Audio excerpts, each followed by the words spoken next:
We are live. Welcome, everybody. Welcome to Road Reality. We've got our special guest, JarvisBiker, over here, and we've got an interlocutor, Moto Ramblings. Jarvis, Happy New Year. Thank you. Welcome back. And for anybody that hasn't watched your content, can you give us a quick introduction to who you are? Okay, so mostly road glide Harley Davidson videos, either with myself and friends on long distance rides or just a daily ride with my wife. Usually 2 to 3 cameras running at all times. Most of my long road trips are completely fully videotaped and then collaged together to make, you know, whatever I can make from them, all the high points of any of the rides. Recently, I just bought a 2007 V-Strom Suzuki as a bike to knock off some of the mileage I was putting on the Harley. So How many basically, miles do you have? How many miles do you have on the Harley now? I Or have kilometers? okay, I have over 80,000 kilometers on it. So that's It's about 55,000 miles. in 2 years. Well, I bought it in July of 2021, the middle of 16th of July 2021. I bought it. I had the break-in 500 miles on it before that weekend was over. Wow, that is impressive, sir. Yeah. That is Yes, it is. impressive. Lot of miles, and a lot of it with the wife as well. She's got a lot of mileage counted on her riding as well, and she's a pillion rider. She used to have motorcycles when she was a child. She grew up, started out with a 50 Honda, and then went to a 75 Kawasaki dirt bike. So she knows how to ride. She just has no inclination to do it. She just wants to sit on the back and look around. That's all she loves to go out. There's days when I come home from work and she's sitting in the chair dressed, ready to go, boots on, ready to rock. So I just That's quick awesome. change, get the boots on, get the helmets, and away we go. So yeah, it's a long distance, a lot of miles, and so therefore I rebought another second bike. I had a second bike and I sold it. I shouldn't have never done that, but this one now I can go on the dirt roads and the gravel roads. I'm not really going to get into off road too much. Maybe if it's perfectly dry summer day that I'm not going to be smacking through the mud and everything, but I've put crash bars. I've got the skid plate for mine to put on and everything. So it's, by the time spring rolls around, it'll be fully ready to go wherever I want to go. So yeah. Nice. And we have our first question. Since you've been a Harley guy a lot longer than me, how long have you been riding, Jarvis? Since I was 17, I've had a motorcycle, an on-road motorcycle. Wow, that's going on what, 10 years now? Maybe 15? And I'll be 66 in June. So Wow. yeah. Well, Yacht Life wants to know if Harley Davidson is a good first bike. Okay, so my stepson Nicholas, you'll see there's videos with him in it. Back into my Goldwing time, but we did a ride. We took the RV last April and we went to Kentucky, around Elizabethtown, where Toby Northern is from. Toby and Kylie, they live in Elizabethtown. So we went down near them and we got a Boondockers welcome place that was good for 5 days. And we pulled in there and parked and we rode all around Kentucky. We jumped over into Tennessee. We went to Nashville. So I took Nick down to the Strip. He's a very, very good musician, guitar player. So I wanted him to see the Strip. So I took him in. We went to Tootsie's. He got in Tootsie's and he's like, "What the hell is this place?" And I said, "Well, go read the walls and go up. There's 4 floors. There's a band on every floor. Go." I just sat at the bar and waited for him. He come back probably 45 minutes later. He's like, "Oh my God, why have I not seen this before? And I said, well, hang around with me, kid. I'll take you places. So we rode all over. We tried to get over to Black Mountain, but we didn't make it within the time. But we went to Bowling Green. We went to the Corvette Museum. I've got video and photographs of that day. I've got that I haven't even processed yet. It's still in the can. So something to play around with in the slow days here in the winter. I'll probably put something together for it. But he's got a 883 Harley Davidson for his first bike. And hey, Dewey. And he's, got his license and did everything by himself. And then he come to me and he says, can you tell my mom I got a motorcycle? So that's hilarious. I got to break the news to mommy, but he's been a good rider. And that was a really good bike for a starter bike. It's not a crotch rocket. It's a fairly good, decent V twin. It's heavy. It's a heavy bike just because it's the cast iron. There's no alloy in the thing, but the right size for like a mature sized rider, even like a girl, a little bit of suspension tuning and you could make it a good. There's actually a young girl who rides the exact same bike as he's got here in Haldeman County. I don't know where she lives, but I see her a lot up Port Dover way. And exact same bike as Nick's. So yeah, there's good starter bike, and then you can work your way up into maybe like a street glide or something, a little bit shorter reach to the ground, and then when you get to be a big boy, you get a road glide limited. And away you go, or an ST. I believe that when you're first starting out, it doesn't matter if it's a Harley or any bike. You need to get a bike that you're okay with dropping. Yeah. You're going to drop it. Yeah. You're going to scratch it. You're going to make a mess of it. Get something that's fairly cheap that you don't mind scratching because you're going to add to the scratches. Yeah. Learn to ride on it. Put a set of crash bars on it and go play. There you go. And once you've gotten to the point where you've ridden enough, then you can figure out what kind of riding do you want to do. Do you want to do long distance? Do you just want to go back and forth to work? What is your goal for a motorcycle? And you really won't know what you want until you've actually experienced a few. So get you a cheap motorcycle that runs, learn to ride on it, and then from there you can figure out what kind of bike you want after that. Do you want to go small cruiser? Do you want to go ADV? Do you want to go full touring like Road Glide Andy mentioned in the comments? Goldwing. Wayne just mentioned Road Glide. Those are big, heavy motorcycles. They're easy to ride once you know how to ride. But until then, you need to learn to, and I'm only saying this because my son's been riding for just a couple of years now, and I'm going through all of this with him. Small bike, learn to ride it. You're going to drop it. It's going to get scratched up. Both his bikes are older, used bikes, and he bought the first one knowing full well that he was going to be breaking things, and he has. And the newer bike that he got is still an old bike, but it's one he does not want to drop because it's got the classic fairings and everything. Yeah, when they're still pristine after that many years, you don't want to be the guy that puts the mark on it. Right.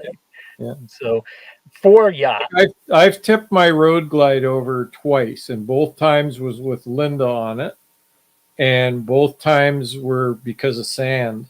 It was right early in the season, and I put my foot down, and I might as well have been on ice or marbles.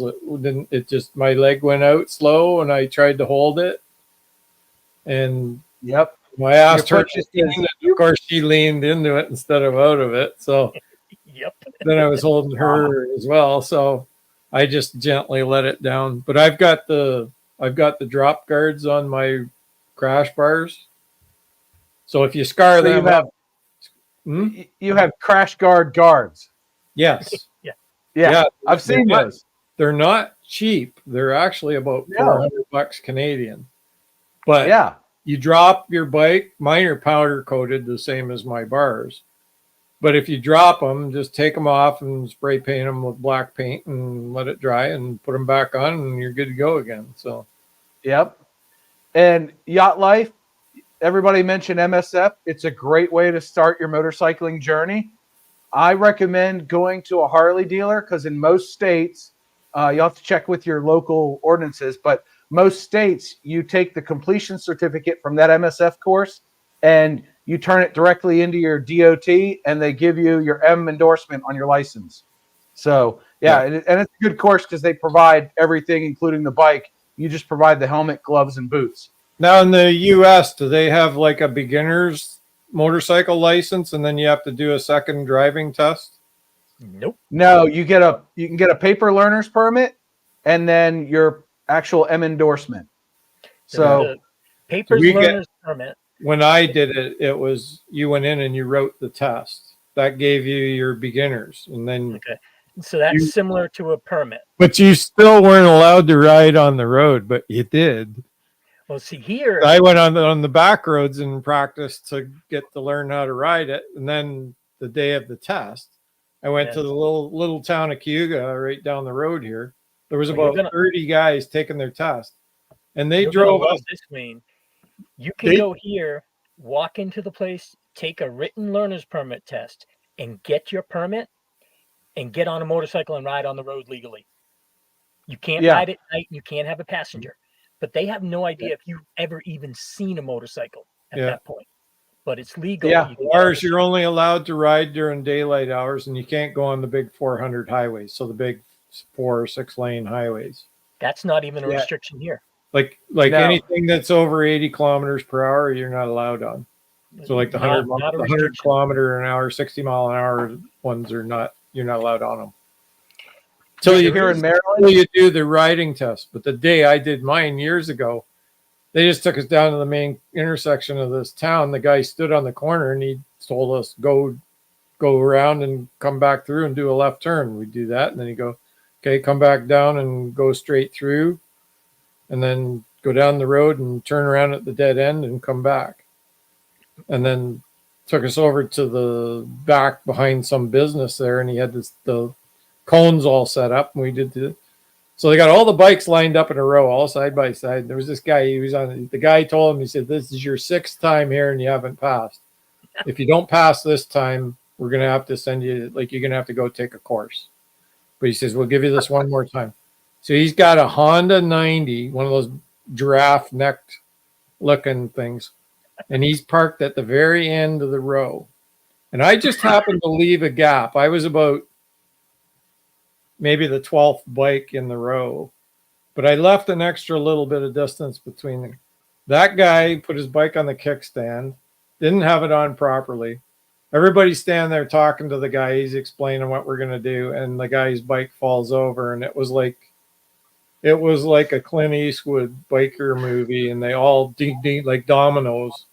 Till mine, the one fell, and it fell in the open space. All the rest were all leaning against each other, all down the line. And I was like, thank God I left space. Oh my goodness! Yeah, that was it. The guy goes, fail. Didn't even let him take the test. So there's Dewey. I had to make it easier for you, Patrick. Hey, it's funny you mentioned the Iron 883 as the first bike. My Vulcan 800 was my first bike. So I literally went in while it was in the shop. I went and got my paper learner's permit, where in the state of Maryland, you're allowed to ride basically as much as you want, but you have to be within 100 feet of a licensed rider. So my wife, who already had her license, we were dating at the time, followed me home from the mechanic shop. And I'm on this bike I'd never ridden on the street before. And I just rode it home. And then friends of mine would come by and pick me up and we'd go for a ride. And then they'd drop me back off at the house until I got my license. And then day one, I was all over the place. So, hey, Dewey Rides joined us from Argentina. And we can't hear him. He's muted. No audio. Come on. Lo siento, he says. He looks a little tired. He must have been on the road today. Yeah. So, Yacht Life, I'm going to recommend you get some miles under your belt before you get a passenger. Yeah. I think once you're more comfortable on the bike and have some basic skills, then you might try a passenger. But it might even be easier on a bike that you can kind of both barely fit on instead of going up to a 900-pound Harley. Suggestion to you is probably like a 2003 and up Goldwing as your first bike that you're going to have a pillion rider on with you. You can probably use that bike for 10 years or more before you need to get easy another to one. ride with the passenger. Very easy to ride, easy to get back up if you tip them over. They got built-in crash bars on all of them.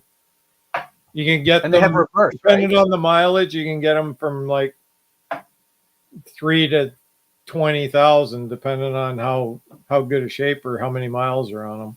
I bought Patrick mine wants with to sell 9,000 his. miles for $9,000. There you go. Patrick, you want to sell yours to Yacht Life, right? No, I'm Then you keeping can buy mine. a new one. Yeah, he's I'm keeping keeping it. mine. The only thing I had against mine was a 2005, and it was the plain version. It didn't have heated grips, or I put them on. I put aftermarket ones on, but I didn't. It let me down one night electrically, and after that, if they let me down in the dark, that's it. You're done. There's I'm not messing around because I've got her on the back, and if we're stranded with her, it's a big deal. Yep. So that was I had it. We electric instantly blizzards, started I probably looking would've for been another too. bike, and I chose the Road Glide. And the one reason I chose the Road Glide was because I thought it would be easier for me to fix out on the road if I had to, because there's not as much Tupperware on it as on the Goldwing.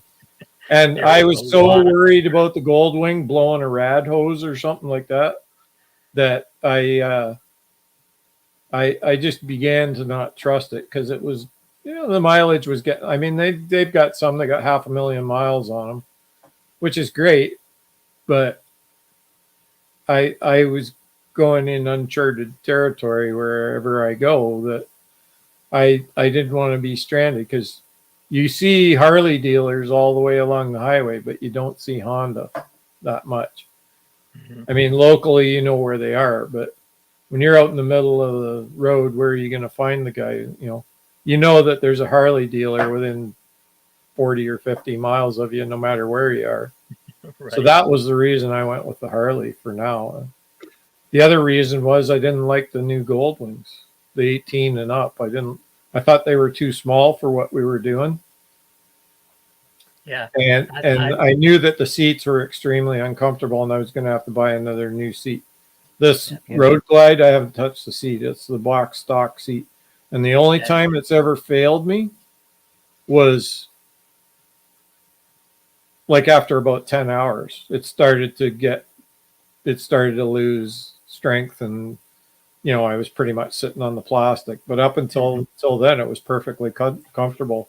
Like all the rides to Virginia, even when I came out of South Carolina, I rode for 8 or 9 hours each day, and the seat was fine. It was very comfortable. So, and of course, mine's a 2010. I don't have one of these new ones.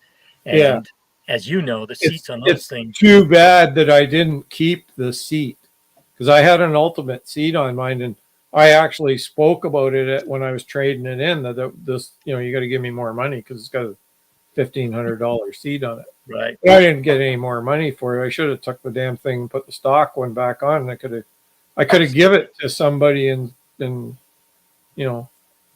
give it away in a live stream. Yeah. Speaking of live streams, can we hear Dewey? I think. Can you hear me now? Yep. Yes, we have audio straight Excellent. from Argentina. Chile today. I rode across the border today.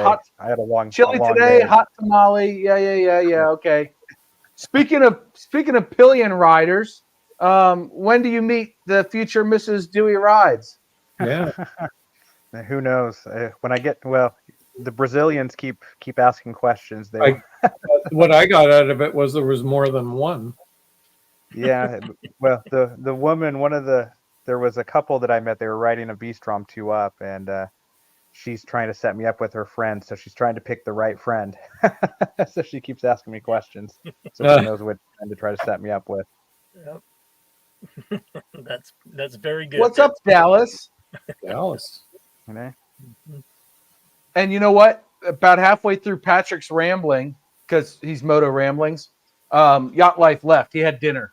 So we're going to move on from that topic of conversation because he's no longer here. And we're going to say hi to everybody over here. Look at this. We got Dallas and Fat Glide and Rick and Travis and Road Glide Andy and Scott. I mean, this is and Bri the Biker. This is like a who's who of all my buddies. Don't forget except for this guy. Don't forget for this Mr. guy. Dunn. Who? Mr. Dunn. Dunn Life. Travis. Yeah, Travis. My Dunn Life. Yeah. Yes. Yeah, we got all sorts of great people in here. So Of course, Road Glide Andy. I said hi to Andy. I'm saying hi to him. Okay. Okay. Can I? Sure, you can. Andy, I got a question for Andy. Just put in the comments, Andy, what size T-shirt you wear. Carry on. It's a badass shirt. Anybody that saw my videos, they've seen it. But this is what I wanted to ask about Jarvis. What do you think of the latest Harley lineup? I've not really, I haven't physically gone to look at them. But I did get a message from one of the guys in my riding group, and he just bought one. He bought the Road Glide. What's the one below the limited? The S, not ST. What is it? Just the regular. It's a regular now. They don't have a special anymore. They don't have a special or anything of that anymore. Okay. No, So it's he bought standard. that, and he's got the tour pack to put on it, pearl white.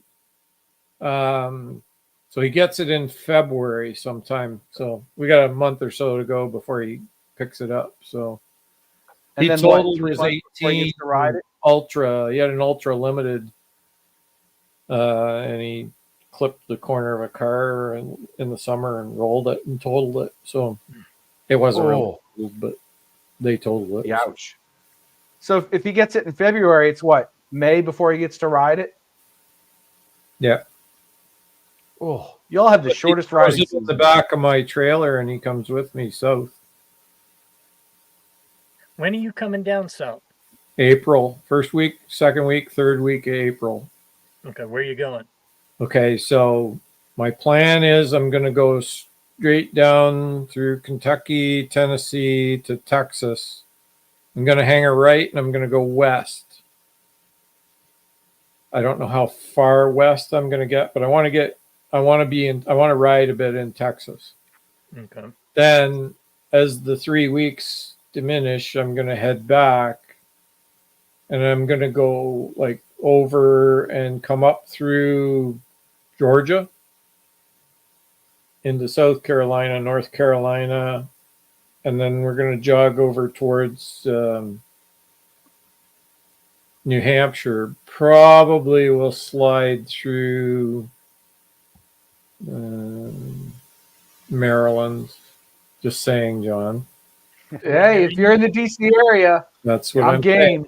So that's And it'll Georgia, be on the South warmer Carolina, half of the trip. I'll do the more northern stuff, hoping Yeah, that smart. warming up by then in those 2-3 weeks of April. Okay, I So- got to interrupt, Wayne. Yep. Andy wants to know what size shirt you wear. Large. Because I'm all fiddled here. Skinny bastard.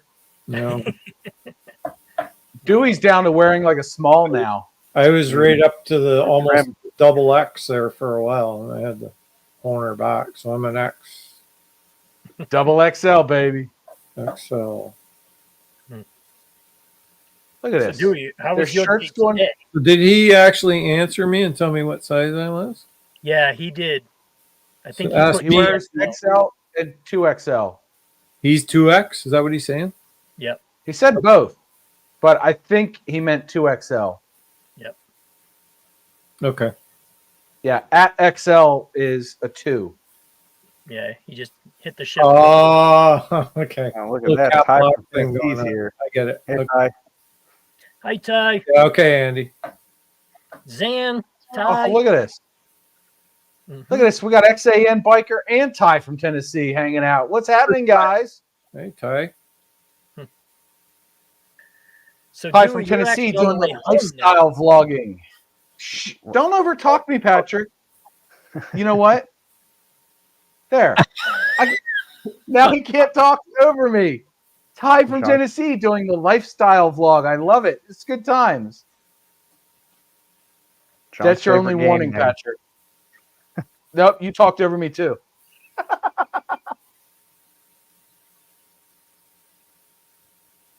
Every time. Uh, Mm. I'm not Travis. I'm not Kelpfire. hosting all the live streams now. Just my Hellfire's own. here too, John. Hey, Kelpfire.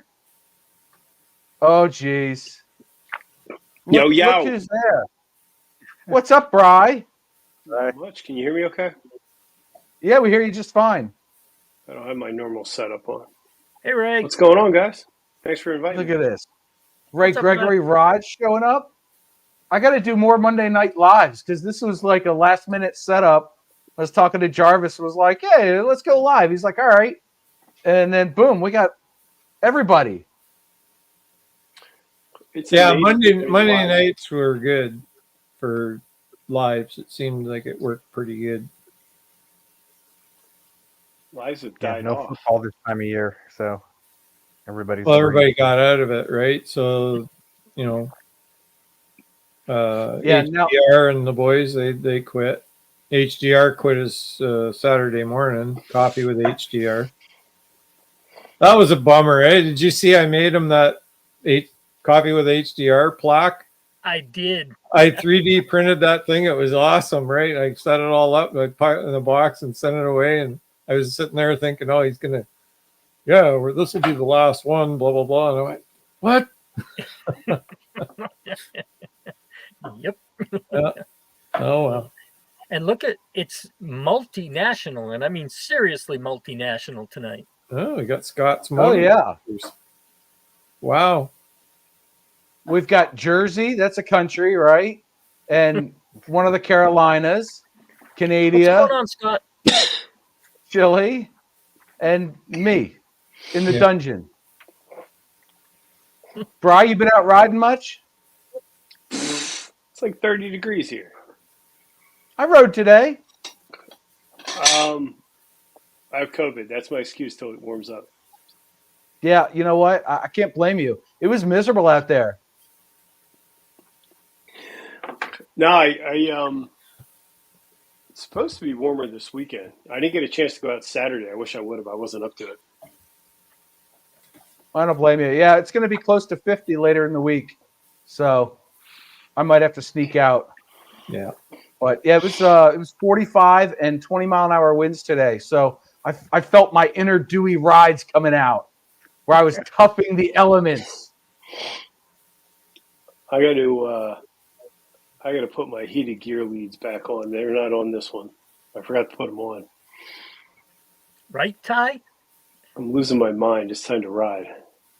Yeah. Oh, yeah. Even then, when it gets below freezing, even if it's dry out, I don't like riding. There's always just that chance of the ice that catches me Andy out. says he camped over the weekend. Yeah, in his yard when it was 39 degrees. Nice. Hey, you got to test it at home before you go out in public, right? I rode Friday for quite a few hours. It was in the 60s here. Yeah, but you're retired, so that's better.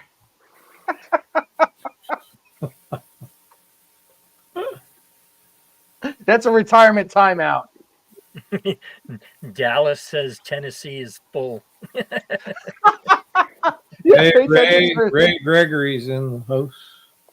Hi, Ray. yeah. Toby, how you doing? Yep. Tennessee's you know, only for I- short people. I blocked Ray Gregory rides in at VAM last year. The last night the thunderstorms were rolling through, and he parked up far enough. I was like, let me pull a street glide in real quick. Good dude. Good dude. Oh, my goodness. Too muddy outside. You were camping in your garage. Oh, it's even worse. I love that. Yeah, Fat. I saw a picture of the lovely Miss Keltfire on the gram today out riding. Ooh. Keltfire's cooler Warmer than us. So what do you got to do? Yeah. Did Toby what are the change his channel temperatures name out again? in, Chile? Who knows? Send him the link. Get him on here and explain himself. Who? Oh, RGA?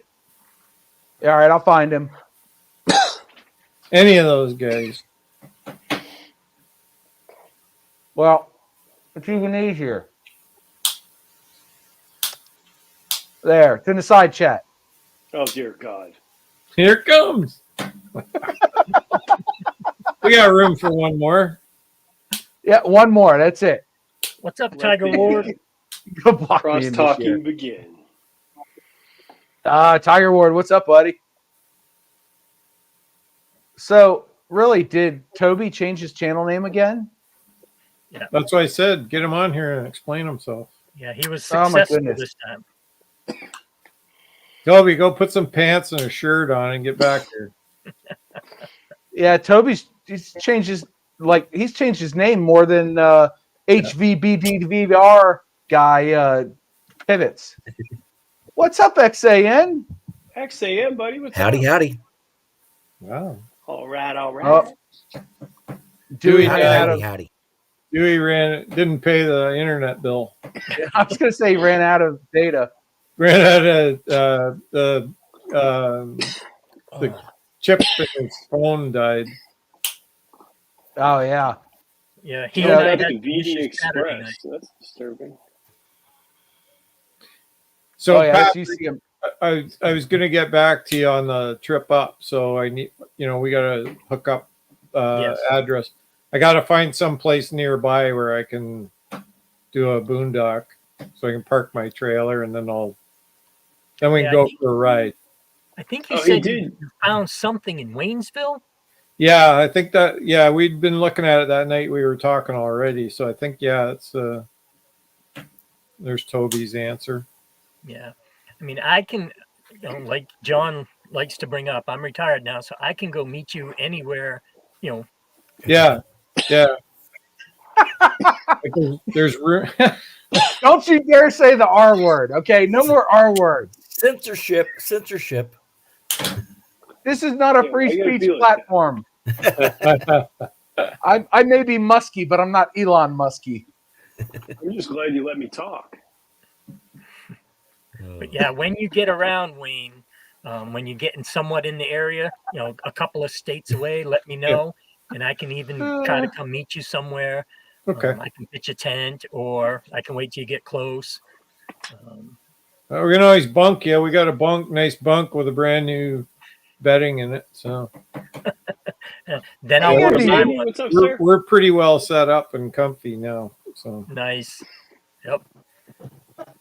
So, the nice part is that once I fill the water tank, then the heat stays on. Wherever we stop, we got a nice warm house to step into to spend the night and rest, and then jump back in and away we go again. So it's a handy unit to have. It's a lot of work to look after it and to get it where you got to go, but it's well worth it when you're parked and you're using it as your base.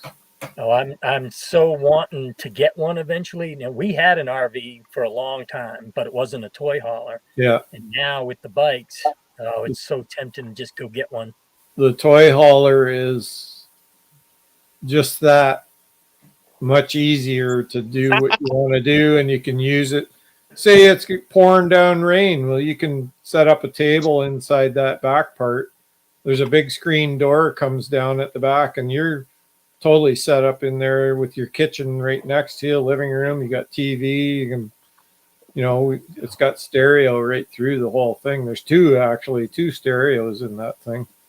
And we used to Kick call that ours rich guy out of mobile here. hotel room. Hey, you want to know something? I What?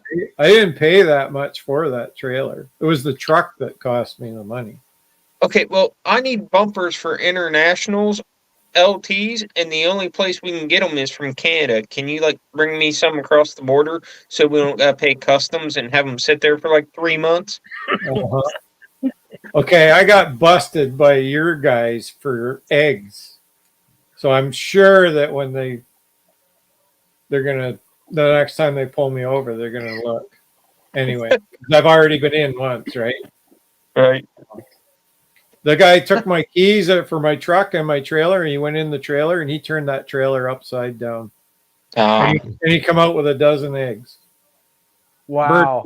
Bird flu. You can't have them. That's low. Yeah. I go, you taking my breakfast? Yep. Oh, don't do it. I got a question for Andy. You got all your wiring figured out? Yeah. I'm going to say, how many videos did that take you? About 4? Oh, let me look. Andy, your head's disappearing into your background. Yeah, I can't do. Yeah, I got all the wiring in the trailer hitch for my Road Glide. I just haven't put it back on. I had Where'd it you on. get the hitch from?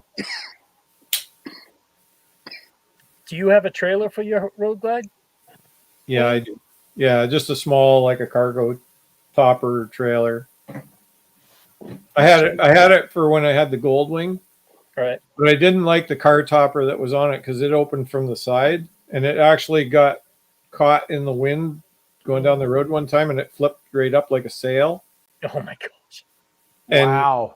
I lost a microfiber rag. It was bright orange and I saw it flick in the mirror. I saw it go out and that's what caught my attention. I figured the thing would have flipped right over, but it didn't. It was stable enough that it stayed on the wheels, but I think it altogether. almost sucked the heated jacket that I had it stored in the trailer. It almost sucked that out. It was flapping, hanging out the side that it was going to leave, but I got pulled over and saved it. But I didn't like that topper, so I bought another one. But I bought a black one this time, so it kind of matches the bike a bit. Right. But it opens from the back up, Nice. so the wind will always be trying to close it. So. Yep. And I've got all the wiring harness and everything for the hitch and the plugs and everything. I just got to sit down and wire it. Now, Where'd you get it from? the trailer? No, all your wiring in the hitch. From what brand was it? It's one of the ones that's the YouTube video and they show it. Don't tell me you got it from Open Road Outfitters. No. Okay. Because mine, to answer XAN Biker's question, with the motorcycle harness and sorting through the trailer wiring and installing the hitch and everything, there's a total of 6 videos on that mess. See that question from Dewey?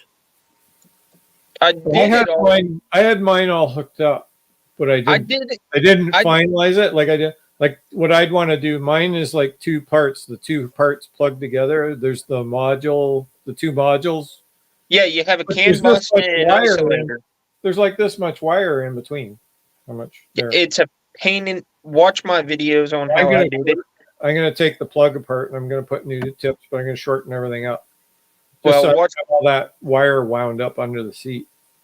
Tuck it in your side cover, your right side cover. Yeah. Tuck those 2 modules down in there. Yeah. Then watch my videos. I showed you how to route it. But also on my hitch, I bought the bracket and welded the bracket to the hitch. So the plug that goes to the trailer, it snaps in there. That was a real pain in the butt to get in there. But it's fixed on there. It's permanent. Yeah. But now what I have to do, I have a weather pack plug, which I'll probably do a video on that. I have a 5-pin weather pack plug that I'm going to put together where I spliced those 2 pieces together, the plug and the harness. So I'll have a plug and then I can unbolt the hitch and that section of the wiring harness, just unplug it if I want to take the hitch off. My trailer was a 4-wire, so I converted it to 5. I put yellow blinkers on it. So I kind of didn't like the way they were when I was using the Goldwing, but it worked. But yeah, I 3D printed mounts for the blinkers, so I got 2 blinkers for left and 2 blinkers for right. And I made a plastic plate for them to bolt to, so it looks like factory. It looks really good. So I got those on. I'm tucking the license plate up underneath on a swing plate. Yeah. Number one reason is so that they don't pay for tolls, because our tolls Well, because the Road Glide, you can't see the license plate with the cameras. So I can ride all our toll highways here and in New York State for free. Because I do the same thing in PA. So I want to create kind of the same effect with my trailer license plate as well. So, Yep. so I got to bolt that in the plate. The bars made. I just got to drill the hole and bolt it in, Yeah.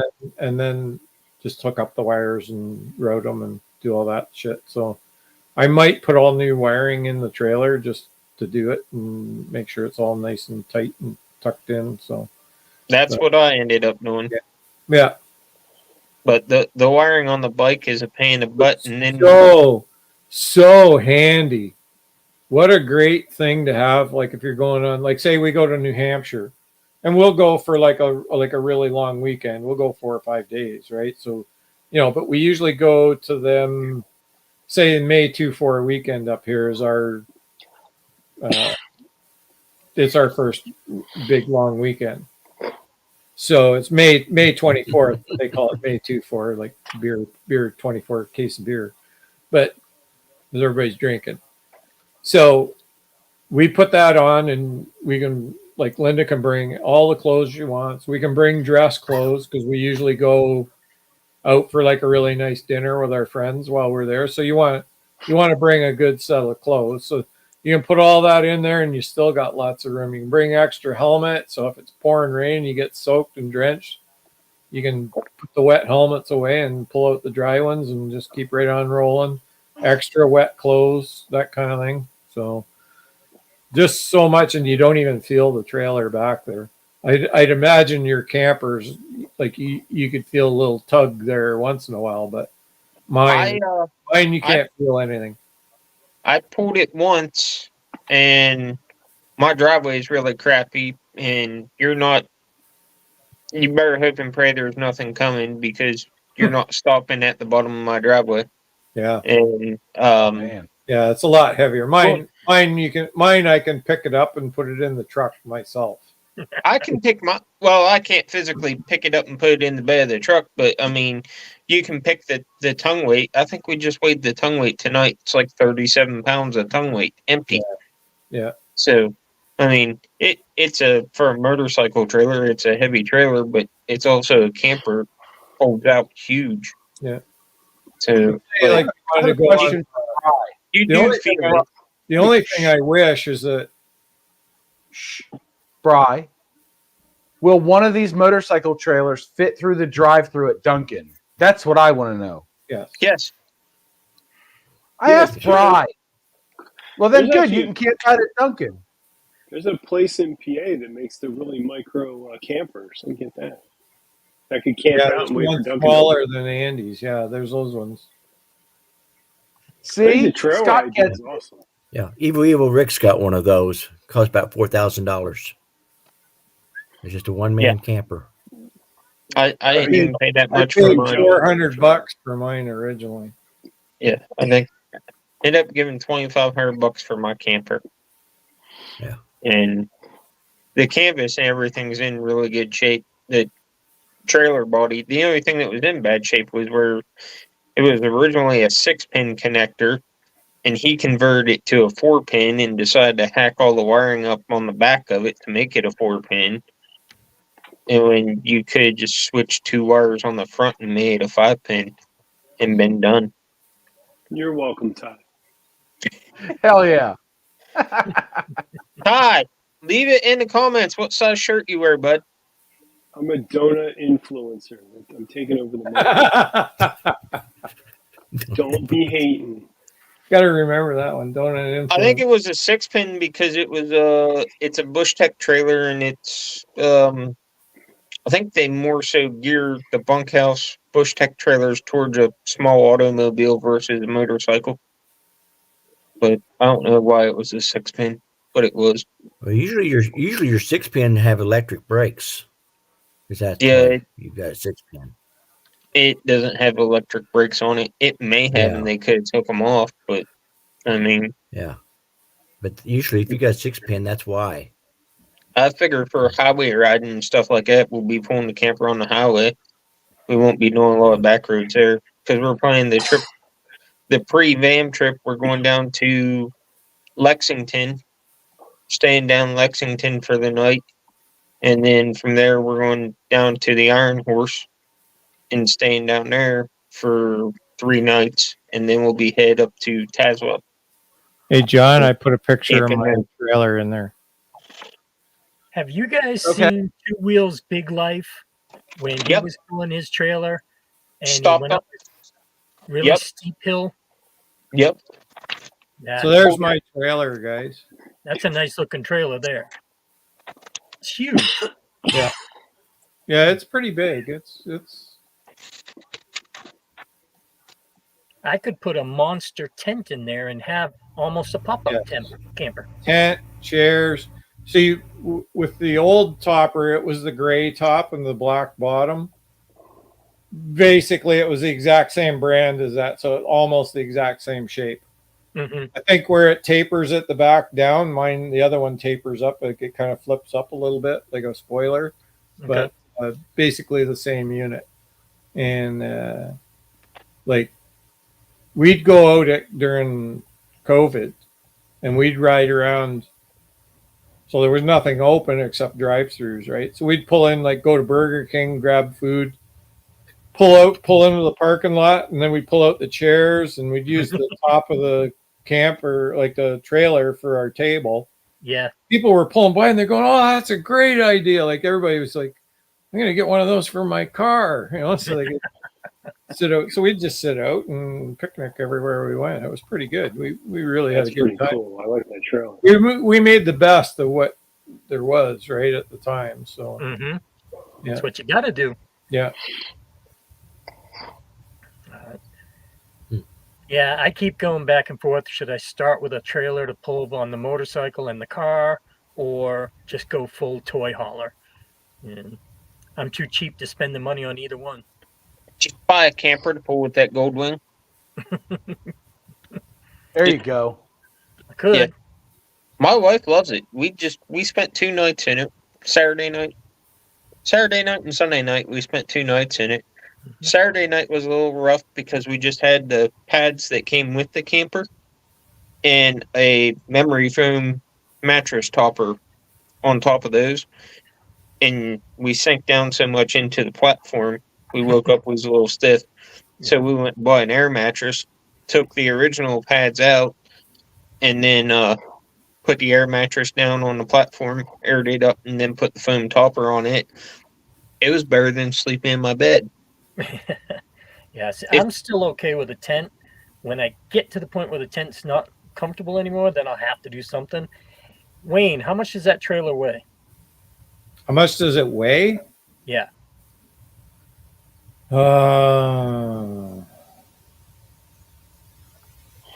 I think 4 something, maybe not quite, That's all? maybe more. Yeah. You talking about the one he showed before or the big one here? The big one here. Yeah. Yeah.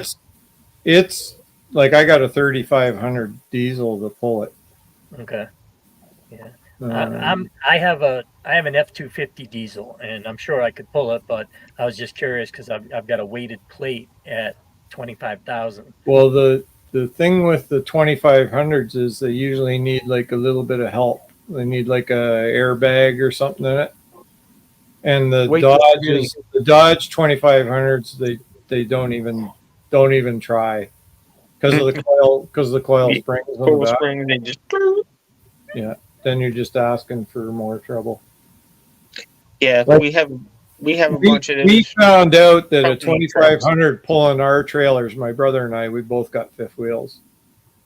We It's a found great out question, that Ty. technically we would be illegal running in most of the states with a 2500 that we should have had. So we've always gone 3500. Now the dealer has even checked it out and they've gone, okay, now they're pushing all the guys that do this to go 3500. Maybe I won't go quite so big. Like Well, you if said, you go like Dez's, it's a pull trailer, like a bumper pull, you won't need. Then a 2500 is fine. You can get my get last RV airbags was set up for like 36 feet long. $100. Yeah, you can always do the airbag thing. Mhm. That's what company wide. That's what we did with all the Dodge trucks that all the bigwigs drive because they haul tarps and trailers and stuff like that and haul tarps and they're Dodges and they've got the coil springs on them. So we had to do something to help them. That's what we ended up doing was putting airbag kits on. And got a little compressor and toolbox on the bed of the truck. Yeah. Open it up. Push the button, You will air it up. find a few states that they may say that's not good enough. For me, I had the 36-foot long RV that I towed with a bumper pole, and my truck never had an issue. Climbed the mountains, everything. Yeah, So, power wise, it wouldn't have an issue. no. Well, you also have a 250 with leaf springs. And it's a diesel, 2-wheel drive. I got that 7.3 liter diesel. Truck's falling apart around it, but the Ooh. motor's never going to die. There you go. That answers Ty's question. What was that? What's his question?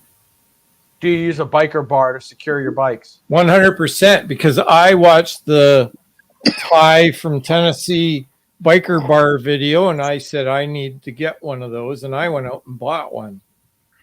And now I've actually got over, if you can see my mouse, I put another mount under the floor over here so I can move that. I put more plywood down over to this side, and now I can set the biker bar over to this side, and I can put Nick's bike in, or my other bike in over here in the old wheel chalk type ones and strap it down. So, but the biker bar for the Harley for sure is the awesome way to go.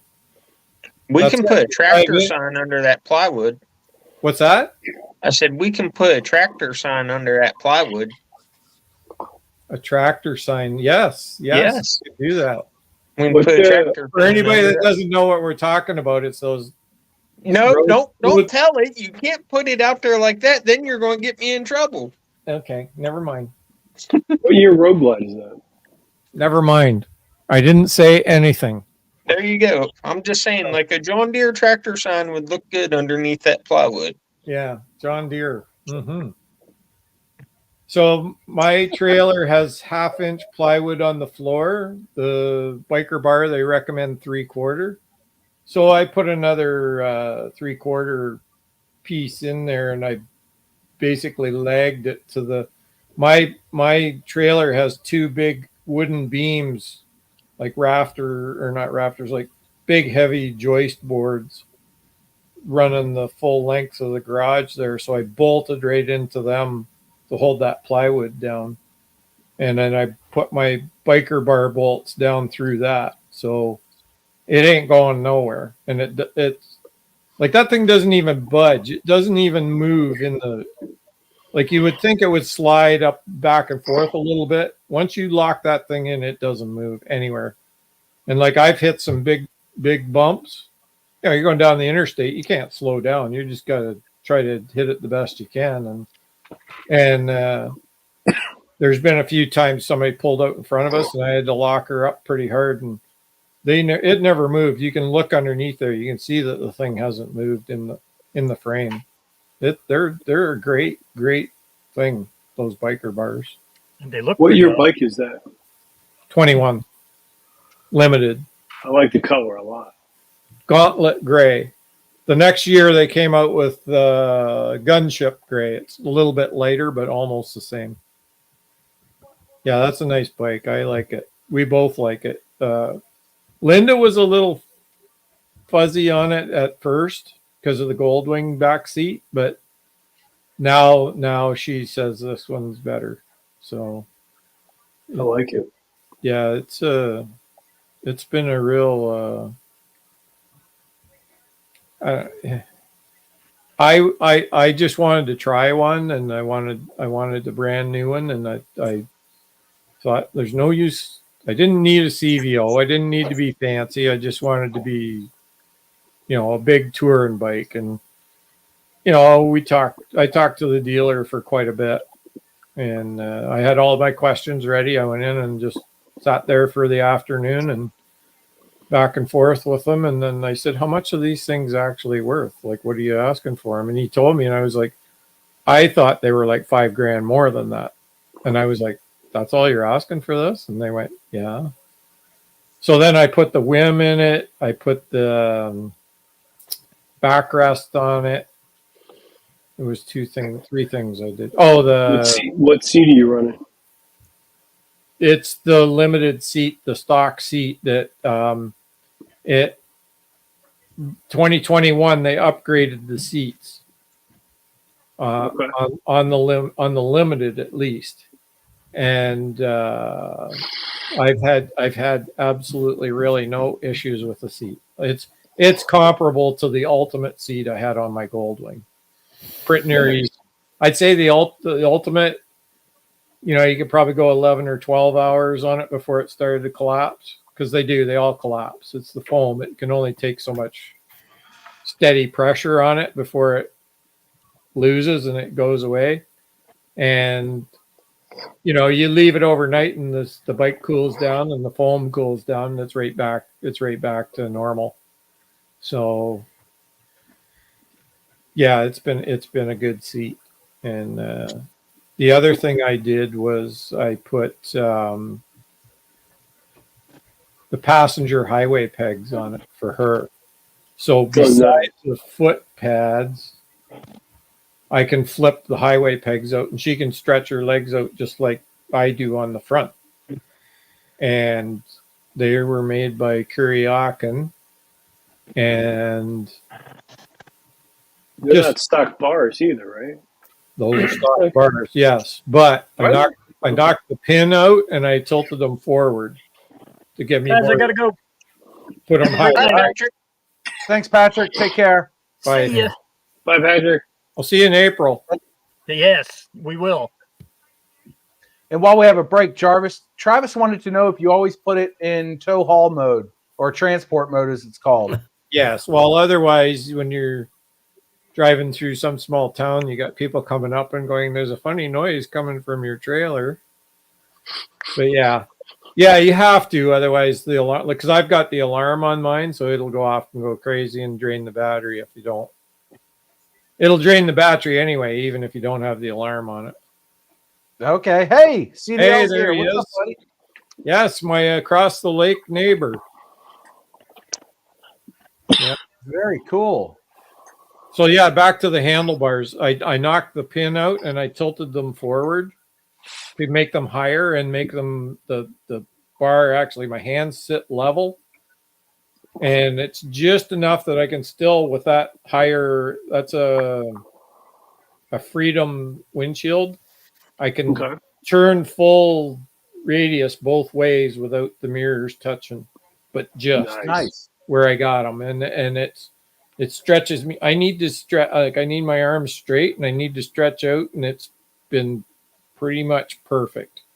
Now I did try a set of the Hoopties bars and I hated them. We went for like a half of an afternoon ride. And when I got home, I tore them off and sent them back. Interesting. But they only gave me, I think I paid like 700 Canadian for them. They only gave me like 550 back. That sucks. So they don't stand. They don't warranty them. Once you use them, then they're like no warranty. And, Yeah, I'm still running stock bars. yeah, you got the same bars as me, but Yeah, That's it. I just problem. knocked the pin down and tilted them up, and that's fine. I'm not gonna change. It's too much pain in the ass. on the road glides, it's actually not that bad. Yeah. It's not like a street glide where you got to take everything apart to get at them. But Right. like when I was at VAM, the first year I went, so that would be 2022. There was a whole bunch of guys there with road glides, and they all had different bars on them. And I sat on all of them, and I tried them all, and I was like, "Yeah, I like these." And then I ended up, I didn't go with I think they were the KST, KST, or KST Customs. Okay, Yeah. I should have went with those ones. Yeah, Because I because you tried them and they felt okay, but I didn't, and now I'm over it. And I saw those guys at Laconia where you could just ride in and they'd change them right there, but then they'd throw the old bars on the pallet. Well, I'd want them back, and I didn't have any way to transport them because we were loaded. you got a tour pack. Yeah, but we were loaded for bear because we came all the way down to Laconia on bikes. So That's what I run. I was luggage out. KSTs. I was luggage. I like that you can pivot. Now, if I'd had the trailer, I'd have just thrown it in there and brought them home. But Yeah, you know, if we ever go back again, I might try them and like sit on one that's had them put on, and then if I like them, maybe I would switch. But well, you've got more movement in the KSTs because you can actually turn them in or out and stuff. Put a set on my buddy's CBO. The other deciding factor is somebody said KST is junk. Why is that? Yeah. Hi, Els. But the Jump thing on. is, Tell us why. okay, so Canadian dollar right now is $1. What is it? It's 40 cents something on the dollar. So I bought 300 US dollars. Cost me 417 Canadian for 300 US dollars. So buying any big ticket items out of US isn't really. I just bought another Bluetooth. I bought another Sena Bluetooth. And I bought it out of the Netherlands because that was the best price I could find. They shipped it for free all the way from Holland. Speaking of which, I've been watching Old Guy on a Bike from over that way. Yep. Yeah. That guy's a nut. We're all nuts. I started Just a little bit. I started to say you got to it before I did. Got to find another picture we can talk about here. Has anybody seen John? I haven't seen him lately. Where is he? I'm right here. I know. I've been stuck under the upper left-hand corner there for a while. I He know. gets nervous when you talk about road glides. I know. Oh, I think Bride popped a chubby when we started talking road glide. No, Yacht life is back. What'd you have for dinner? Yeah. Yacht life. The link's in the side chat. You can hop on and ask your questions. Here's one. Look at this. Here's one I've There you never go. discussed for anywhere. There you go, John. Well, yeah, if you raise bars like 18 inches, shit's going to bend and break. And they had Sloppy Joe. Sounds very delicious. So now this I'm hungry. Thanks. I haven't had sloppy joes for a long, long time. pulled in a gas station last year, and here's a 750 Honda Matic. Dude, you know what? Wow. The guy I don't know how to post pictures. I don't even know if I still have it or not. But when we were down at VAM, there was a Goldwing pulling a trailer, and it was like a super, super old Goldwing. Yeah. It was pretty cool. And it looked like a homemade trailer that matched it. That was nice. The GL 1200 probably. Yeah, that right there was like the original Goldwing. No, it wasn't a Goldwing. It's the real 750. Right, but the original Goldwings were set up like that. When they first Yeah, come but out they, with they Goldwing, but they didn't weren't have 4-cylinder in a row. packs and all that They were stuff. so Whoa. Let's not talk over everybody, okay? One at a time. Who's holding the talking stick? I don't have one. Well, then you're the first one to talk. Okay. The original Goldwings, from what I researched before I did my video on Goldwings and stuff, and also Old Guy on a Bike went through a museum at a racetrack he was at. The original Goldwings didn't have tour packs and saddlebags and all that stuff when they first come out with them. They named I them know that. Goldwings, but they were like that. That's all I was right. saying. I mean, thing is, the original Goldwing still had the flat four. They didn't have. Yes. They weren't vertical cylinders. They were still horizontal cylinders. Yes. Yeah, they're all horizontal, but some are 6 and some are 4 cylinder. Right. So this one's a Kazamoto. But the 2005. other This back was he my old. showed, it This was a was my old 4-cylinder, but it was upright. 2005. It's got the ultimate seat on it and everything. It was a good bike, but it let me down in the dark one night, and that was it. We were done. We broke the romance. So What a shame. yeah, it was a good bike. That's pretty. What are you Somebody's using window for a is fire. motorcycle jack? That's the JNS jack. Okay. So that's veteran manufactured in the USA. I bought it for $550 US. It was over $1,000 by the time I got it home. By the time Trudeau got his hands on me, I was well over like into the $1,100 Canadian. Okay. Wow. Okay, Yep. so I have a question Worth for every you. Like, penny of it. Worth every penny of it. And the reason I went with the JS is as opposed to the Bulldog. The Bulldog, yeah. The Bulldogs don't sit as high off the ground under the wheels. So if you go over like mine drags pulling it up onto the driveway from the Right. street, that little curbie there, it Yep. will drag on the bottom. So the is it Bulldog? It's something like that. Anyway, they're wider and they go higher, but mine has a little bit more ground clearance. They showed where the pit bull, that's what it is, pit bull. The pit bulls, you'd have a crack and the floor would raise in the garage and it would be like 1/4 inch higher. They would drag and you'd have the bike on it and it would jam and you wouldn't be able to you'd have to let the bike down to get it up, get the jack off the crack in the floor. So I'm kind of exaggerating, but that's, like, I don't know, like maybe it was a 1/2 inch difference it would drag, but these were better and not for that. So that's why I bought it. So it doesn't go quite as high. And I mean, it worked for the Goldwing.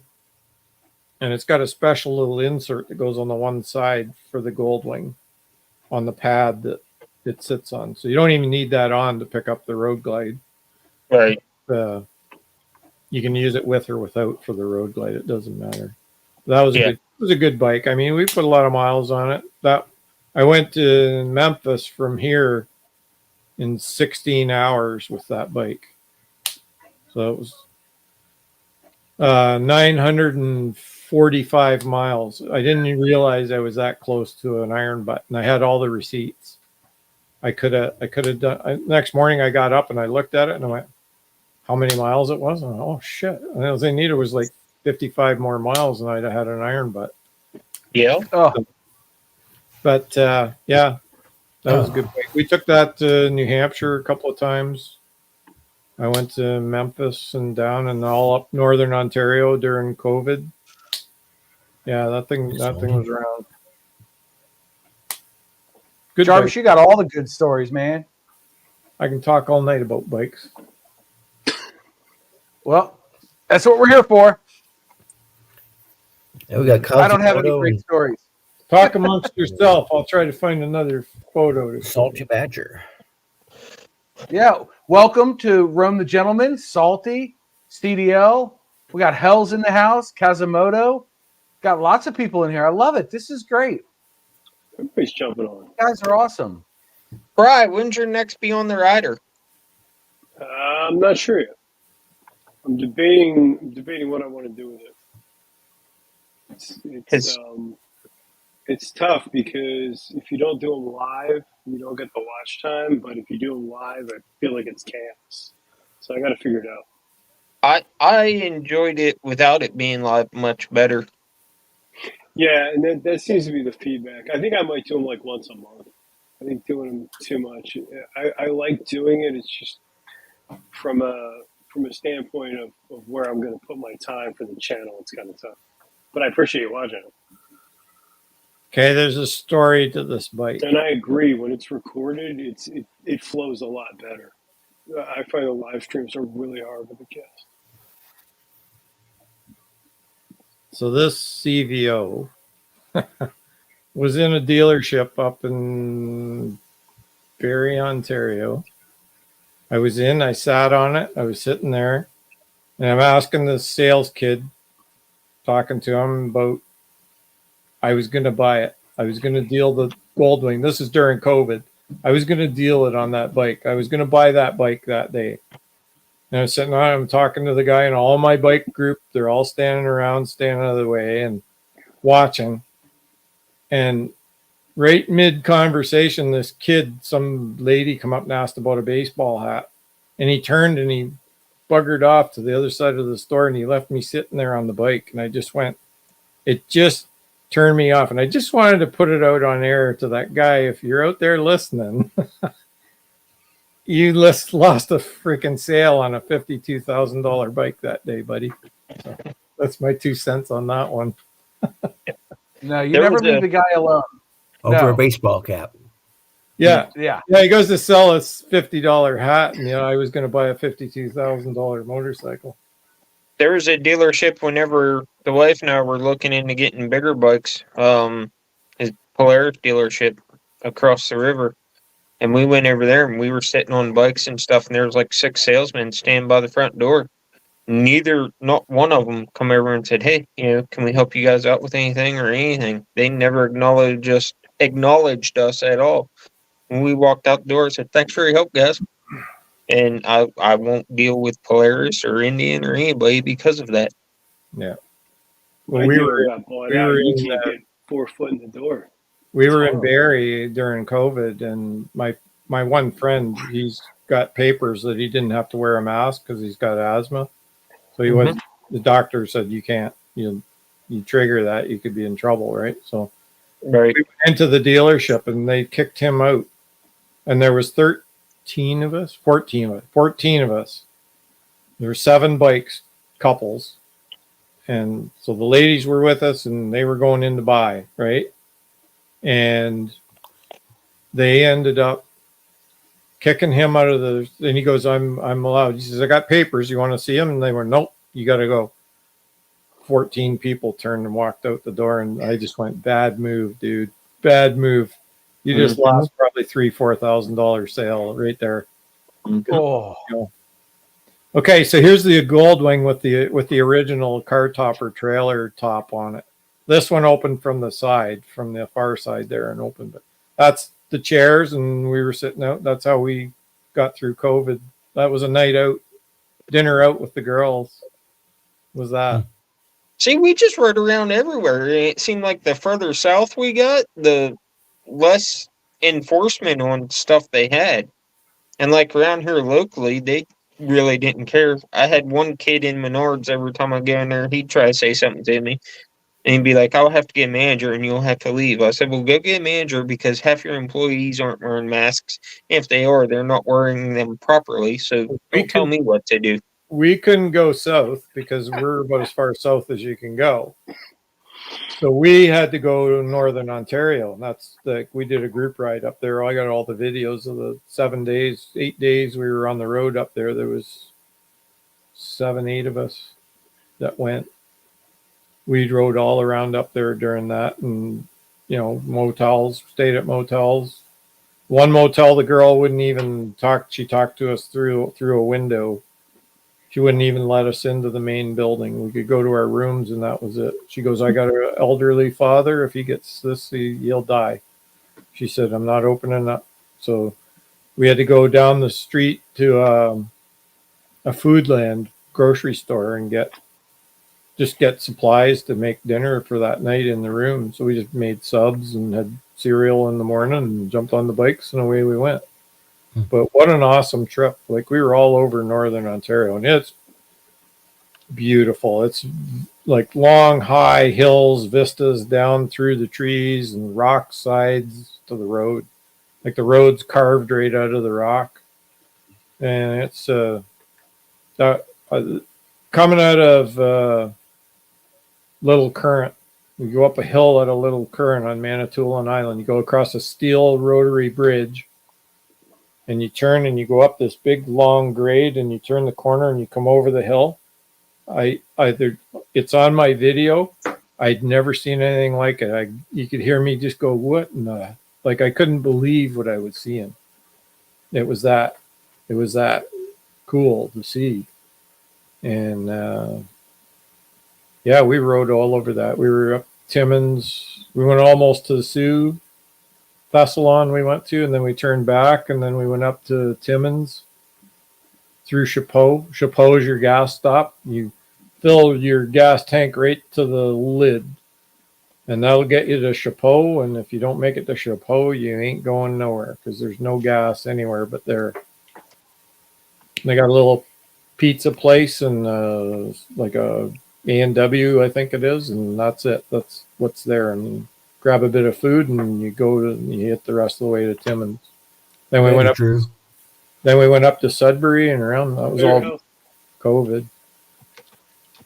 Yep, it was a good trip.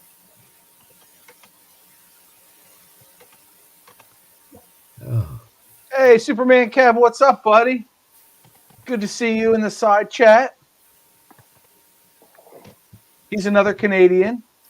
Yeah. Superman Kev. One leaves, one comes in. Hey. Here's one for you. Oh, man. Here's one we haven't seen. Oh, he's got another picture. I got another picture. I got a ton of pictures. This is my 2012 Concord Kawasaki 1400. Ooh.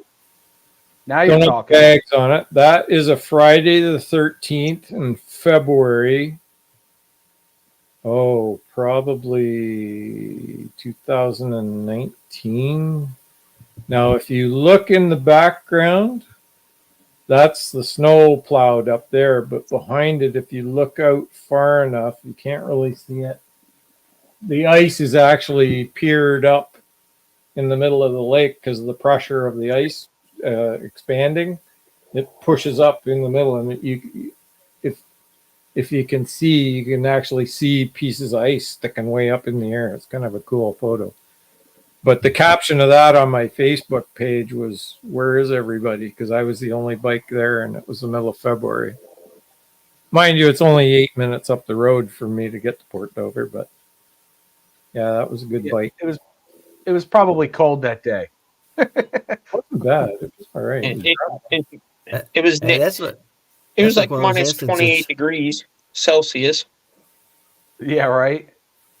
Hey, Jarvis, that's like one of those instances I'll tell people I graduated in top 20 of my high school graduating class, 19 in my high school graduating class. So. Oh, here's a good picture. Yeah, Ty's right. You had to take the picture from the other side or wait for the sun to be on the other side. Taking that picture in the morning. Exposure compensation is your friend. Yeah. There. I said it, Ty. Are you happy? Said it, Ty. Here's a better picture. This is my Concord, and my buddy's got a 2000 1200 RR Kawasaki. That bike has no chip in it. That bike will go over 200 miles an hour. Oof. And if you look down right here, they put two little louvers on the side because the test riders were complaining that it tried to fly. So they put those little louvers on to push the bike down there and there. But those bikes will go wheel to wheel, shift for shift, gear for gear, side by side until my Concord, the chip kicked in and cut it off. So at about 170 miles an hour, it shuts it down. Whew. Yeah. That's like 500 kilometers an hour. That's fast. It was fast enough. Yeah. I don't go that fast. Yes, CDL is right. Allegedly. It's been 7 years. I'm good. Yeah, that was a good bike. We're keeping our clothes on. Okay. Here's another. Yeah, I was in Mexico. Here's another JNS Jack photo. This one probably shows it better. Well, hi, Joe. So that year I took the front end off. I rebuilt the front forks and changed the front wheel rotors, changed both front and back tires. I did all that. That was before I put the Ultimate seat on. That's the original seat. Wow. Yeah, it made it real handy to, like, it sat up on that for the whole winter that year, like that, strapped down. So I moved it around the shop out of the way and back in the, get it back out in the open where I could work on it. That's a really good jack, really sturdy. Like, you can climb up on the bike and sit in the seat right on that jack the way it is right there now. That's And solid. And it won't tip over. Good night, Fat Clyde. No, in fact, I'm going to have a heart attack. Why? I just got an email from my Snap-on dealer. I had to buy a new socket for the Oh, you got the price? For the sensors on the DOC inlet and outlet sensors on the one boxes for the after treatment. $106 for one freaking socket. Like, wow. Yeah. Yeah. Sometimes no. I think that off. You'll pay it off eventually. Sometimes I think I just work to buy tools to work. Yeah. Pretty much. Jesus. That's how I feel about YouTube. I know, right? I filmed a video the other day. It cost me $2,000 in camera equipment to film it. Christmas gifts. That's how I get all my stuff. There you go. You'd be That's all happy camera when I Joe. brought out the Stuff like that. Out in Oregon. Like, my mom got me my drone for my birthday, and then she got me my 360 camera for Christmas. I'm good. There you go. Yes, behind Rudy's Fairing. I think I saw that. It was out of Colorado, I want to say. The guy doing 170. They were still looking for him. Yeah. Colorado, Oregon, was- one of They'll that. find him.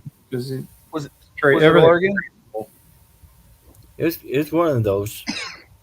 If they That's- can do that, what they need to do is down in Tennessee on the Taylor Dragon, all these guys making these videos on the crotch rockets and shit, running across it super fast. They need to find them and lock them up. I could never Yeah. understand the concept of doing that. You're gonna ride like an idiot and then post it on YouTube. Well, what drives me nuts about it is they title the video "Assholes on the Tail of the Dragon." If you watch the video, they're the assholes. Mhm. You know what I mean? If you're riding that road, I understand there's pull-offs and stuff like that, but that's a rhythm road. If somebody's running 35, 40 mile an hour on that road, you got no business going past them because they're doing the speed limit. And they don't have to pull over. They have just as much right to be there as you do. It's a public road. It's not a racetrack. That's why I have no desire to go there. Because it's just So YouTube. up here in Ontario, the OPPs, they had a kind of a traffic celebrity cop, and his Officer Woolley was his name. He works for the Toronto TV station now as a legal reporter, but at the time he was pretty famous for they do interviews with him during the high traffic times, like the cottagers going north on the holiday weekends and all the stupid things they'd catch them doing, right? So I was on my way up to visit my wife. She was working up in Port Carling, and I pulled into the 400 highway, the big gas stop up there, get a drink, and I went to the washroom. I walked in, and he walked in, and he's like right next to me in the stall, and there's another guy on the other side, and he looks over and he recognizes him. He goes, "Hey, it's you." And the guy goes, "Yeah, hi." And he goes, "Hey, can I get your autograph?" And he goes, "Do something stupid and you can have it. Otherwise, he's going to write him a ticket," right? So he just turned around and walked out. The guy couldn't even take a leak without the guy bugging him. So I don't think he was too impressed. It'd be pretty easy to run from the cops up there, wouldn't it? They're all mountainies, ain't they? No, they're not on horseback. It depends on what cruisers they're driving, because some of them got the solid skinny tires with the solid wheels, and they're like full race motor in them. You can't get away from them. I had a buddy who had Had an 1100 XS Yamaha, so it would do like 145. And he said he was going full out top end, leaning down on the tank, and he had an OPP pull up beside him and slow down. And he begged the guy to open the hood. He wanted to see the motor, and the cop wouldn't let him see it. He goes, no. Full ticket, full heat. No letting him off with, dropping it down to something else. He gave him the full money. They don't chase you in Jersey. They won't even think about it. Yeah, now up here they won't chase anyways. They 75 mile an hour, they break it off, but they'll find you because, like, we listen to the scanner up here. You can outrun the car, but you can't outrun the radio. Yeah, you can't. They just start looking and they just start circling around and they'll find you. It doesn't take long. They got within a half an hour they pick you back up again wherever you are because there's so many of them. Yep. So this is the same bike with the trailer? This is with the original car topper on it, this one. That was the maiden voyage for this. I just got it set up, ready to go, and we were heading for New Hampshire on it. And if you see, it's got the 2 locks on the side, and they just wouldn't stay locked. If you tilted it and grabbed it, you could jiggle it around and it would pop open, even if it was locked. So I reinforced the locks and I did a bunch of stuff, but it's still, if you rammed it hard enough, you could get it to open. So I never liked that topper. I like the look of it. I like the shape of it. And if it had been all black, I probably would have put up with the problem I had with it. But I went to the newer one. It's a little bigger, opens from the back, and I fixed up the tail lights a little better now. And you run nitrogen in them or in your tires? No, nope, just air. No, it's not even loaded. It wasn't really anything. What's up, Paul? What's up, Paul? The good part about that bike was it had reverse and you could back it up. With the Harley, you got to think about where you're going and don't get yourself dead end in some place where you got to get out of. So you just run a ball, or did you have a Heim joint?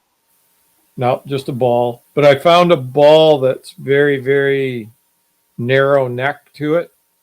Yeah.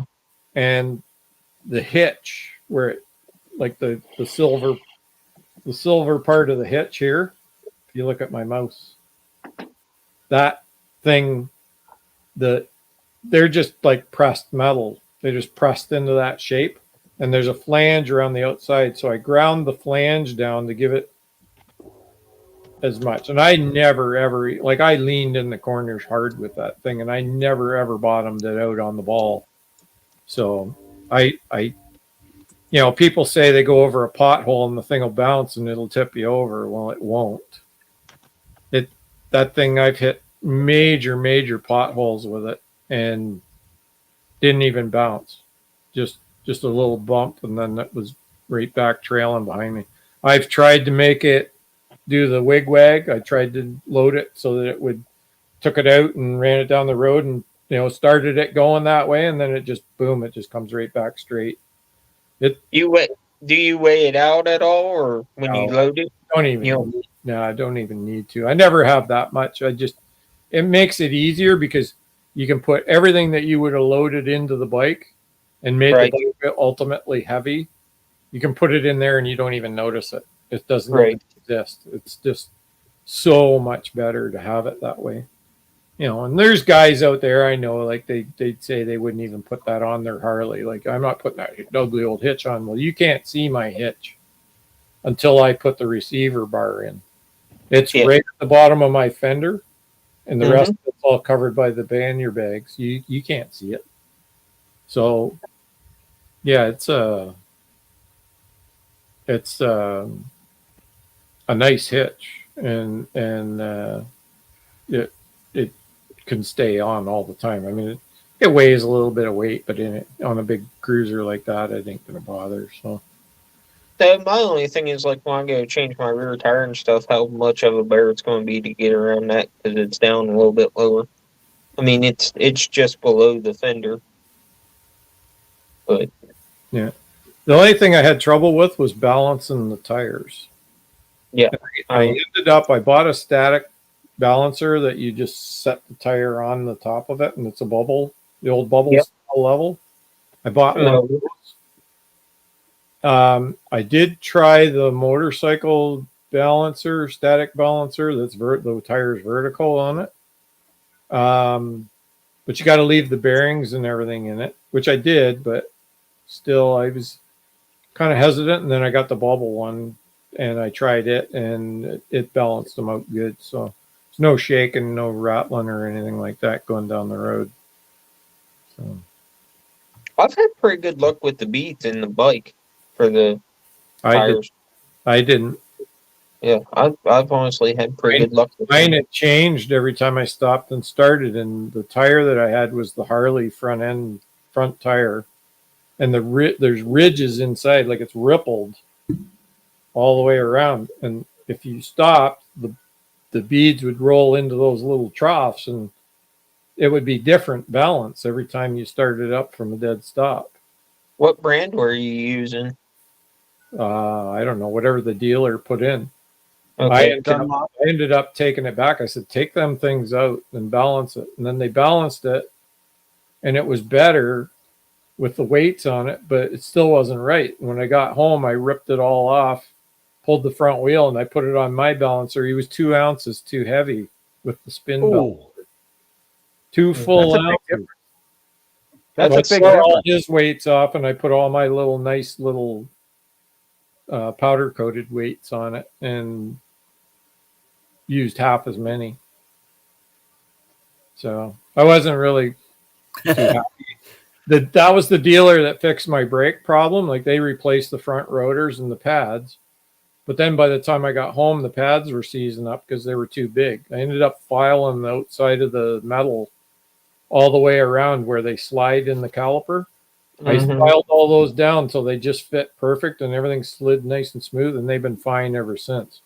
Yeah, I think I'm going to do that next set I put on mine.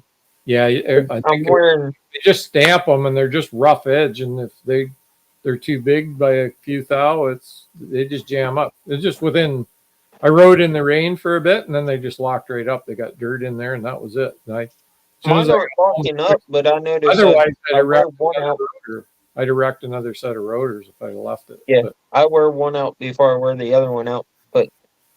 But I got like 70,000 on the bike, so I was thinking about just beans. We're going to be pulling the camper, doing at least front brakes and rotors.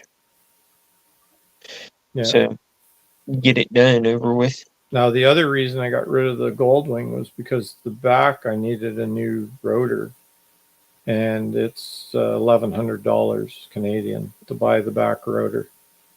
Wow. Yeah. That's pricey. Wow. Well, you can buy the two front were $300 Really? for ECB. Is that what they're? EBC. Yeah. EB. EBC. Yeah. So they were good quality rotors on the front, and I thought, well, I'll just get them. They're not available. So I went to Honda and I said, I need a new rotor, and the guy says, sit down. I said, no. Just let me know how much they are, and he says, "No, you need to sit down." He goes, "It's $1,100," and I went, "See ya." Right. So I ended up, I dealt the bike. So, man, I know it's funny. I had a warped rotor on the front of my Street Glide, and then after the suspension technology stuff was installed, I don't notice it anymore. It's not warped. Yeah, it's kind of weird. And that issue you have with your wheel bearings, did anybody ever give you one of the old wheel bearings to try? No, they didn't. But I recently had them checked out, and the guy said they were fine. Yeah, because you were saying about that noise, and that noise is your front tire. And the Goldwing did it as well as my Road Glide. They have that noise that because when you're riding down the normal road, the roads are tilted a little bit, so they always wear odd to the side. So when you lean slightly in just to steer in the lane, you're not really cutting into a corner. So you don't rise up onto that good tread. You're on that other tread that's kind of half-assed worn. And it's the tire making that vibration and that noise. It's not your wheel bearing. It sounds like it's a bad bearing, but it's not. It's the tread on the road. That's why you need to So you ever get that where they say, "Oh, it's they lean take that bike test over. ride." If they say in the test ride that it's bad wheel bearings, go okay, but I want to see the bearings after you take them out, and just put your finger in and spin them. If they're all rough and bumpy, good to go. But if not, it's a bad diagnosis, and they shouldn't have changed them. It's the tire. Interesting. You'll always know it. Like like if you have that issue and your tires, getting worn down, that a few thousand miles, you're going to be changing it anyway. I would recommend that you change the tire and try it first. It means taking the tire, the wheel off one more time, but the odds are it's the tire making that noise. And I'm a mechanic, and I'm telling you, it sounds exactly like a bad bearing. It does, but also to touch on that from experience with my bike, I get like 26 or 30,000. I ended up having to do front and rear wheel bearings. I got more miles than that on mine, and I got more miles than kilometers. And well, in I think 19 they had a problem with them because there were several guys who 19. Oh, is it? Okay. Yeah, and there's several guys I rode with that had 19s too, and we all had same what issue. What year's yours, John? Mine's a 19, and it's on the third set of wheel bearings, but I had them recently checked out, and they said the wheel bearings were fine. Now, did you hear that noise? Is that why you took it in? Yeah. Okay, so yeah. So it is.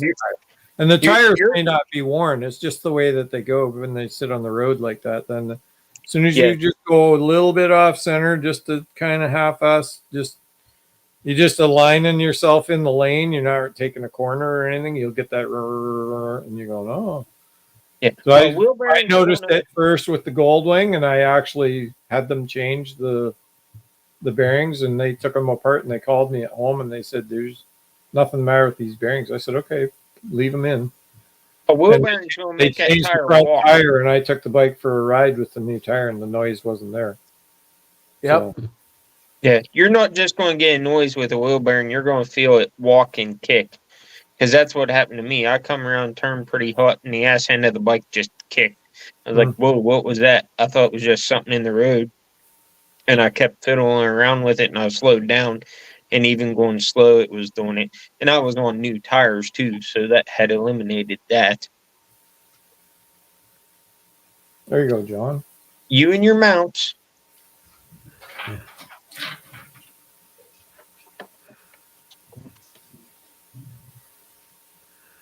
I got it right here. I got a whole mitt full. I only have 3. They're my make friends things. When I make friends, I give them one. Minamoto's I sent him a set. Oh, yeah? He hasn't done a video. Have you tested them up to 100 mile an hour? Maybe on a private track, of course. Yes, up to about probably 125 ish. I don't know, on a closed, safely guarded track. Absolutely. It's the only way you get that fast anyway. The speed limit's not that high. No. Good. Yeah, I'm going to install mine in the spring. Well, I'll probably be down sometime around that time. Maybe we can do it while I'm there. Ooh, even better idea. What's that, Andy? Jarvis is coming to Pam, aren't you? Well, we've kind of decided that may not happen, that it's going to be VAM and Americade. You'd have a better time at VAM. Well, we have some decent roads here. Jeans riders are coming, and they said came to 99, so you've seen it. Yeah, but Boots and Jeans, they're coming, and they said for sure they're going to Americade. They're going to hook up with Craig Hainsworth, who rides with me quite a bit during the summer. They're going to VAM? they're going and they're thinking that they're going to go to VAM as well. They want to go to VAM, but they haven't really 100% committed to it. So Right. So now I'm in my head, I'm going, okay, they're going to be camping. Yep. Patrick's going to be camping. Des is going to be camping. So do I bring my bike and my RV and camp in the same spot? And then I'd have Boots and Jeans, Des, and Patrick Me. all Me, to hang out with at the campground. I'll be camping. I don't think Des is going. That's the week before. She said it's too close to something else. Is she going back to that Harley thing again? Because they're doing that again. I don't know, but I think she said it was too close to something else for her travel schedule. Don't quote me on that. I hope she goes. I'd love to see her there. So I was thinking that's probably the way I'm going to go. Then I can maybe, I don't know if I might just take the trailer to Americade and then hang out for the whole time that they're there just so we can visit. But they were up here. We met at Niagara Falls there last year. Was a good visit. But We're going to try to get up there in September this year. Niagara? Yeah, we were going to do it last year, but my back screwed up. So Well, I haven't decided yet, Rick. Well, Ty, you're supposed to be able to make these things. He's supposed to, but this will be 2 years in a row he doesn't show up at VAM. Yeah. We're going to have to take his VAM card. Yeah, because we're going to have, maybe, so they want to go to Milwaukee and play with the big boys instead of coming up and playing with us. That's fine. It's fine. 2.5 hours away, Todd. I would rather ride. And Paul, I understand. I'm here and I talk more than he does.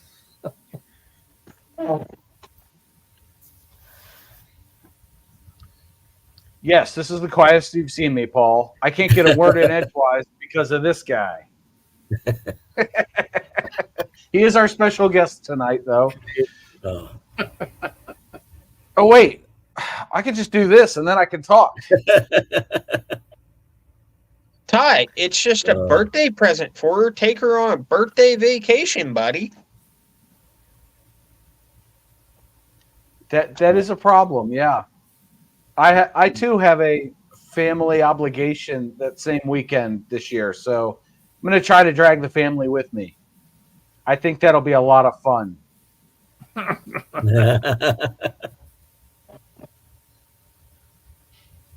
Oh man, yeah. VAM was a trip last year.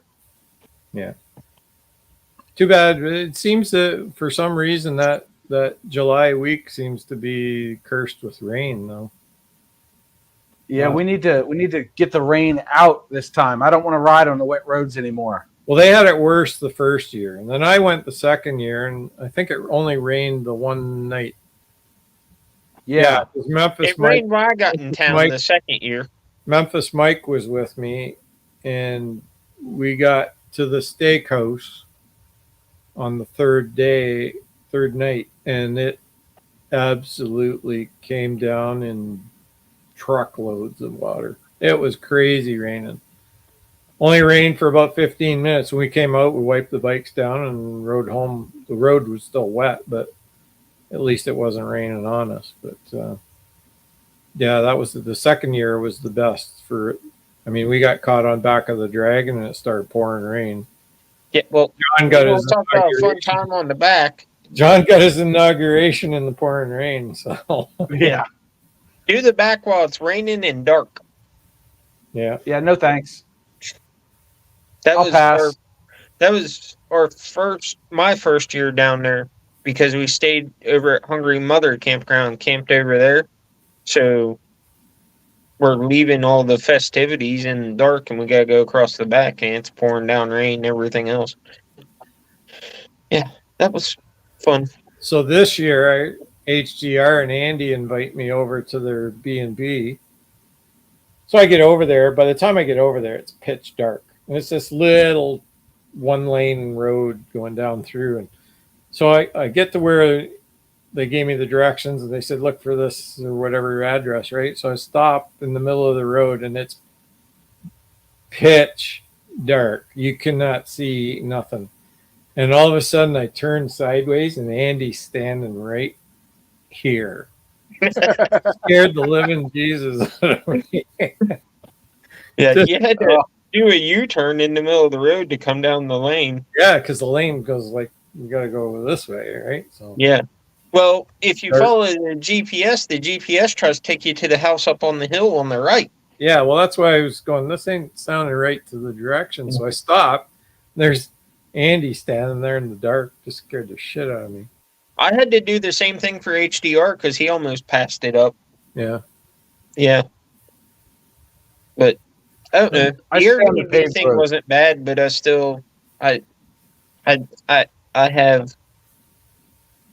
have my own thoughts on it. I mean, I'm glad we did it to experience it, but personally, I wouldn't do it again. It keeps you away from everybody, and yeah. I've stayed at the Holiday Inn both times that I was there, and it was a good group. If Ty's still in the thing there, he stayed there the first night that he was there, and then he went over with HDR and the other guys to the B&B they had that year. But all the other guys, they all stayed either there or I think the Super 8 up the road there. And but yeah, it was they've got like three quite a hotels. real that they good use. group. The breakfast was excellent at the hotel. You didn't have to go looking for anything; it was right there, and just you were able to sit out. Guys that had their bikes there, you'd have your side bag open, the radio playing, and guys sitting around having a little cold pop outside the hotel there in the parking lot. It was a good time. That's what we had at the Finn Castle. We had everybody pull their chairs out and big Yeah. circle right there, and we'd sit and keep chit chat until 10:30, 11 o'clock, and then everybody goes to bed, and you're tuckered out by the end of one of those days. Well, we didn't know the first year. We didn't know about the Cabots Creek campground. We just knew about Hungry Mother, and we've been there before, so we stayed over there. And myself and Be the Rider PA were the only two that were over there. Actually, I got kicked off my campsite because I only reserved 2 nights. Oops. So, no, I just moved my tent over to Be the Rider PA's campsite and stayed the 3rd night. But I'll stay on the other side. I'll stay over at Cabots Creek when McStash and myself went down to when Boots and Jeans Riders was going to be down that way. We went down there to meet up with them, and I stayed They're at awesome. Cabots They're Creek. awesome people, man. Oh man, I so like those guys. Yeah. Well, that was when they had a family member that was sick, and they were trying to get up there, and they were late getting up there. So, and we were pressed for time. But So David says he stayed at the All the Way Inn. What is that? Is that a joke or is that the real thing? Might be an innuendo. Yeah, I was thinking. Yeah. Yeah. Hey, XAN, are you coming to VAM this year? I have not decided. I've been invited so many different places. I'm still trying to schedule things out. Right now, all I know I can is never I'm going to schedule St. anything. Louis in 2 weeks. Ooh, that sounds like fun. Yeah, the cycle showcase there. Oh, yeah, I've been hearing about that. Yeah. I'm not going. Well, I kind of figured you weren't. Kind of far for you guys. A little bit. Yeah. But you're in what, Illinois? Southern Illinois. I'm about 90 miles south of St. Louis. Okay. So it's easy right. for you to get there. Yeah, I'm right on the river, straight up Illinois Route 3, right into St. Louis. So you're 500 miles away from me. It's like a jaunt for Andy. I want to do an iron butt over to the St. Louis Arch and back. Oh, that'd be a good day. Is that 500 miles for you? It's 520 miles one way. This is a good trip. Yeah, from the Sheets up here at the Highlands. It's 520 miles one way. I Me was and a buddy always, of mine, I me was and a always, buddy of mine were going to do it, but every time we go to Planet, he ends up getting their toe cut off. Tell So him to stop doing that. geez, he must not want to ride with you. That's pretty drastic to be trying to get rid no, of. Do he you wanna had ride? he I had don't quite, I don't want to go with Andy. I'm going to get a toe cut off. no, he had quite a few years ago. He had some feet issues, and they ended up taking a couple of his toes off. And I'm a since then, diabetic. it's I know been what- bad. I know what you're talking about. I'm a diabetic too. So. He's not diabetic though. That's what they can't figure out. They can't figure out what the hell's going on. So Ooh. he's got to take care of his feet, which I do too. I've got screwed up feet, but I got to take care of them. Well, how many toes does he have left? What, 6? Then just schedule 7 more rides. He'll go on the last one with you. No, his wife, last time I was talking to him, we were talking about some stuff up here at the house because he owns his own mason company. And was talking about just having a hole drilled in my block so I can run a water line out.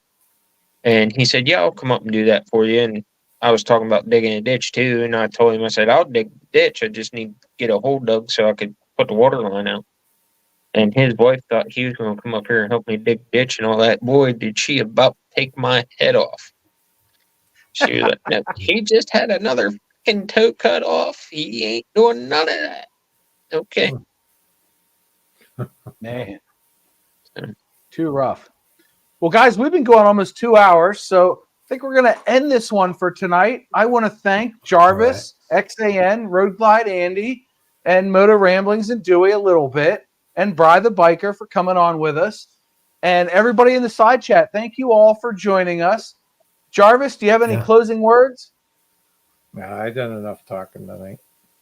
Okay. Good night, everybody. Thank you very much for coming on. XAN, anything to say? As everybody's going to be in the St. Louis area come the 10th and 11th, come meet Cycle Showcase. They're supposed to be unveiling 34 bikes. There's going to be a total of over 50. They're going to be unveiling for the first time 34 of them. Nice. Other than that, keep the rubber down and your faith up. Very cool. And Andy, any closing words? Just have fun. Don't sweat the small stuff. And it's all small stuff. There you go. And I'm going to leave you with the 2 mantras. 1, you have a 100% track record of making it through a bad day. And 2, do something nice for yourself every day. Good night and goodbye.